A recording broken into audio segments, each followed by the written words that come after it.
सोना और चांदी, इन दो कीमती धातुओं की कहानी आज समझते हैं।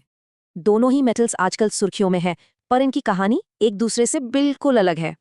बाजार आजकल खबरों के दम पर चल रहा है, जिससे कीमतों में भारी उठापटक है। तो सबसे पहले बात करते हैं सोने की, जिसे हमेशा से एक सेफ हेवन एसेट माना गया है। जियोपॉलिटिक्स से लेकर डॉलर तक ये सारे फैक्टर्स सीधे सीधे सोने की कीमत पर असर डालते हैं। अब आते हैं चांदी पर। इसकी कहानी सोने से थोड़ी ज्यादा कॉम्प्लेक्स है। साफ है, सोना एक सेफ हेवन है, वहीं चांदी इन्वेस्टमेंट और इंडस्ट्री दोनों में चलती है। तो सवाल ये है कि बड़ा पैसा यानी इंस्टीट्यूशनल इन्वेस्टर्स कहाँ जा रहे हैं? यहाँ देखिए, बड़े इन्वेस्टर्स ने सोने में जबरदस्त भरोसा दिखाया है। मतलब साफ है, इंस्टीट्यूशनल पैसा गोल्ड फंड्स में लगातार आ रहा है।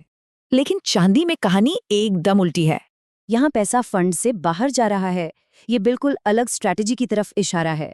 और सिर्फ एक दिन की बात नहीं, इस साल सिल्वर ईटीएफ्स में लगातार बिकवाली हुई है।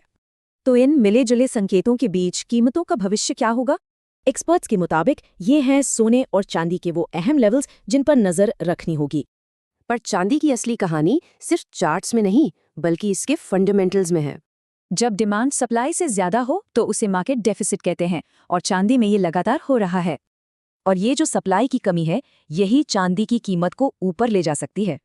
इस बढ़ती हुई डिमांड का सबसे बड़ा कारण है सोलर और इलेक्ट्रॉनिक्स जैसे सेक्टर्स।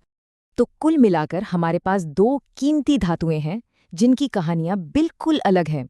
सोना एक सेफ हेवन है जो ग्लोबल खबरों पर रिएक्ट करता है और बड़े इन्वेस्टर्स का भरोसा है। वहीं चांदी की दोहरी पहचान है, इसकी मजबूत इंडस्ट्रियल डिमांड है और सप्लाई की कमी है।